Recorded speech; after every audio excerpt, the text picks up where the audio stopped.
वक्त से हमारे देश का अभिमान, हमारे देश की बेटियां, महिला पहलवान गुहार लगाती हुई देखी जा रही हैं। उनकी बड़ी मांग यही है कि उनके साथ उत्पीड़न किया गया बीजेपी सांसद और डब्ल्यूएफआई के प्रमुख ब्रजभूषण शरण सिंह के द्वारा, और अब ब्रजभूषण शरण सिंह को सभी पदों से बर्खास्त कर गिरफ्तारी की जानी चाहिए। इसी के चलते लगातार महिला पहलवान काफी कुछ झेल भी रही हैं। जहां एक तरफ 28 मई के दिन राजधानी दिल्ली में नए संसद भवन का उद्घाटन किया जा रहा था देश के प्रधानमंत्री नरेंद्र मोदी जी के द्वारा, वहीं दूसरी ही तरफ महज कुछ किलोमीटर की दूरी पर इन महिला पहलवानों को घसीटते हुए दिल्ली पुलिस ले जाती हुई नजर आई। ऐसे में देखा गया तो अब महिला पहलवानों ने साफ तौर पर कहा कि अब वह पवित्र गंगा नदी में अपने मेडल्स को प्रभावित कर देंगी। हालांकि उन मेडल्स को प्रभावित करने से रोका गया है राकेश टिकैत की तरफ से, नरेश टिकैत की तरफ से। दरअसल वह हरिद्वार पहुंची,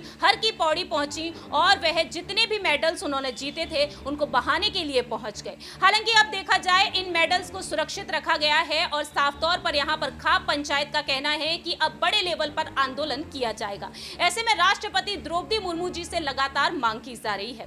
नमस्कार, मैं प्रांशी राठौर और आप देख रही हैं नेक्स्ट 9 न्यूज। दरअसल भाकियू के प्रमुख राकेश टिकैत ने डंके की चोट पर अपनी बात रखी। उनका कहना साफ तौर पर रहा कि अब देश की महामहिम, देश की प्रथम नागरिक राष्ट्रपति द्रौपदी मुर्मू जी और देश के प्रधानमंत्री नरेंद्र मोदी जी को जो ज्ञापन सौंपे जा रहे हैं उन्हें अहम फैसला सुनाना चाहिए। लेकिन देश की राष्ट्रपति जो हैं वह लगातार महिलाओं के समर्थन में अपनी बात तो रख रही हैं। आखिरकार महिला पहलवानों के लिए वह कुछ क्यों नहीं कह रही, क्योंकि अलग अलग क्षेत्रों से उन्हें ज्ञापन भी सौंपे गए हैं। और इसी बीच वह हाल ही में झारखंड दौरे पर नजर आई थी 28 मई से पहले, जब वह 26 मई के दिन झारखंड में एक स्पीच देती हुई नजर आई थी। खुले मन से उन्होंने साफ तौर पर कहा कि महिलाएं आखिरकार किस तरह से हर क्षेत्र में अपनी बात रख रही हैं और जीत हासिल करती हुई देखी जा रही हैं। वहीं उन्होंने साफ तौर पर अपनी दास्तान भी बताई कि बचपन से लेकर अब तक उन्होंने कितना संघर्ष किया और वह कितनी लकी हैं। दरअसल आपको बता दें कि झारखंड में रांची के उच्च न्यायालय का उन्होंने उद्घाटन किया और इस दौरान वह लगातार कई कार्यक्रम का हिस्सा भी बनी। वहीं वह एक महिला सम्मेलन का हिस्सा बनी और मंच से उन्होंने खुलकर अपनी बात रखी। सुनिए जरा। मैं आपको कहना चाहूंगी, ये केवल मैं ओडिशा के तो हूँ, लेकिन यहाँ के खून, झारखंड के खून मेरे शरीर में बहता है, क्योंकि ये जो माननीय मंत्री जोबा मांझी जिस घर में वो बहू होकर गई है उसी घर के है मेरे दादी थे, अभी तो नहीं है, मेरे दादी उसी घर के थी। इसीलिए ये भी मेरा सौभाग्य है कि मुझे इसी धरती का राज्यपाल बनाया गया है। आज मैं ये अपने धरती का एक मेहमान बन के आपके सामने उपस्थित हूँ। लेकिन मैं ये महिलाओं को देखकर थोड़ा ईर्ष्यान्वित थी।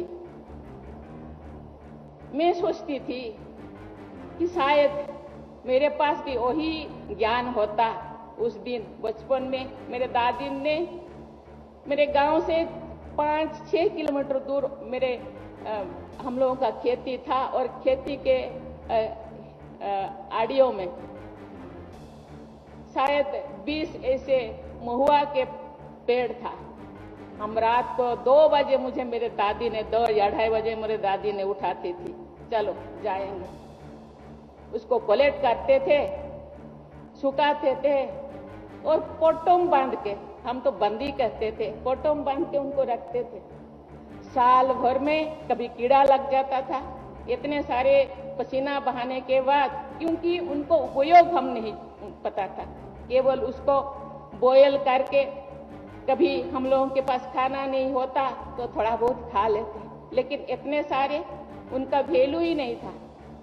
25 पैसे या 20 पैसे केजी था, लेकिन आज बहनों ने उससे क्या क्या बना रहे हैं, केक बना रहे हैं, लड्डू बना रहे हैं, क्या क्या बना रहे हैं और इतने कीमत से वो बेच रहे हैं। बहुत सारे फॉरेस्ट प्रोडक्ट हम कलेक्ट करते थे, लेकिन उसका उपयोग सही ढंग से हमको पता नहीं था, लेकिन जिंदगी उसी तरह जीते थे। आज महिलाओं को बहुत सारी चीजें सरकार द्वारा, टेक्नोलॉजी द्वारा, ट्रेनिंग द्वारा उनको सिखाया जाता है और कुछ रुपया महिलाओं के पास केवल धान के अलावा या फॉरेस्ट प्रोडक्ट के अलावा और कुछ भी नहीं था। लेकिन आज महिलाएं केवल धान खेती के ऊपर निर्भर नहीं करते।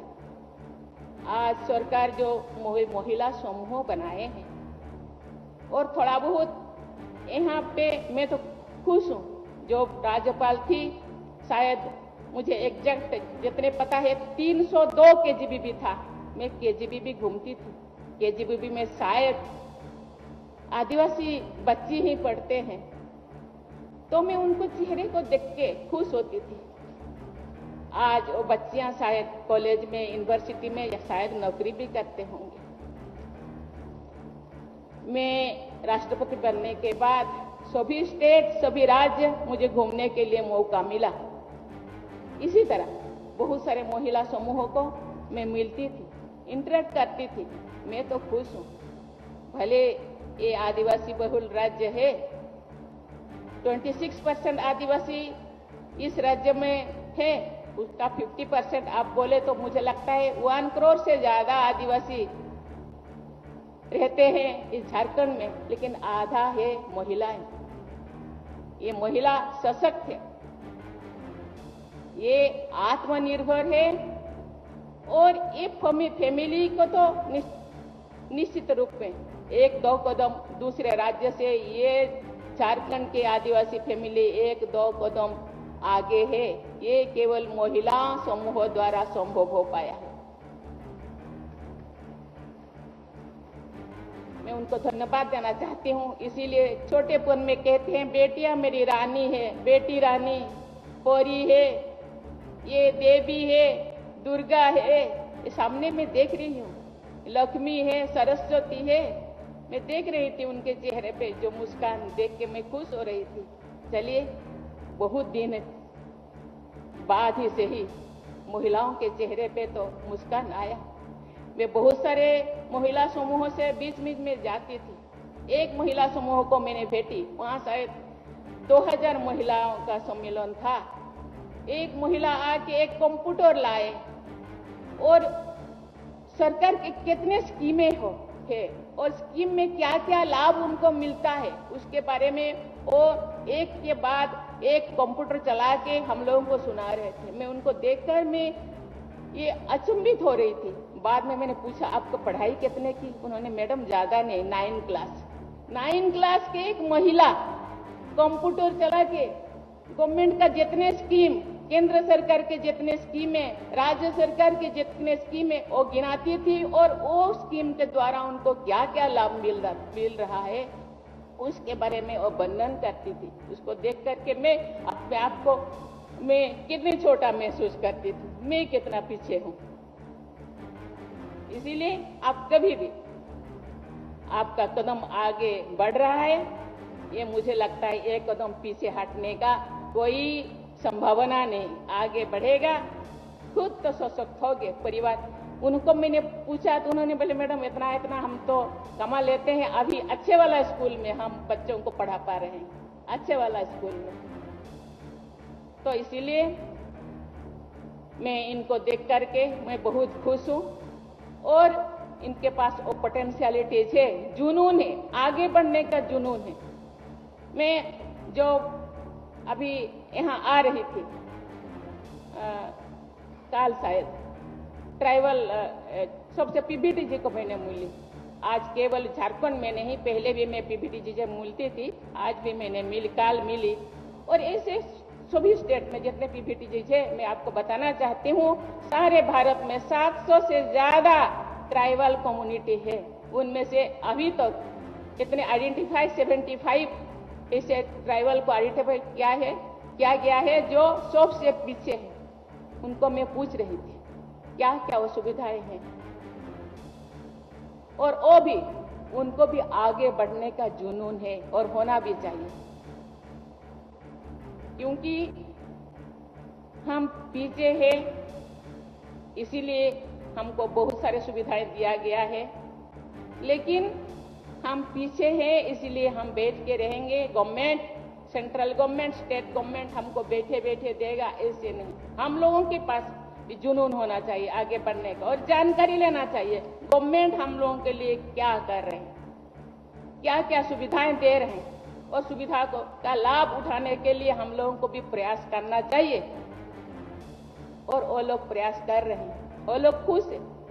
ये तो शुरुआत है, मुझे लगता है देर ही सही, लेकिन शुरुआत अच्छा है। मुझे लगता है आगे अच्छा ही होगा, और अच्छा करने के लिए हम लोगों को लिए भी बहुत जोर से आगे दौड़ना चाहिए। और दूसरों के साथ, गवर्नमेंट के साथ में तो बहुत सारी चीजें नहीं बोल सकती, और बहुत सारे बोलने के लिए भी मेरे पास टाइम नहीं। कभी आऊंगी तो फिर बताऊंगी। आपने सुना कि किस तरीके से यहाँ पर उन्होंने खुलकर अपनी बात रखी, और राष्ट्रपति की इन बातों से लगातार जनता सहमत होती हुई नजर आई है। लेकिन राष्ट्रपति महिला पहलवानों पर कब अपनी बात रखेंगी? आखिरकार यहाँ पर राष्ट्रपति को अपनी बात रखनी चाहिए या फिर नहीं, आप कमेंट सेक्शन में बता सकते हैं। फिलहाल हमारी इस रिपोर्ट में इतना ही। बाकी के तमाम अपडेट्स के लिए आप देखते रहिए नेक्स्ट 9 न्यूज।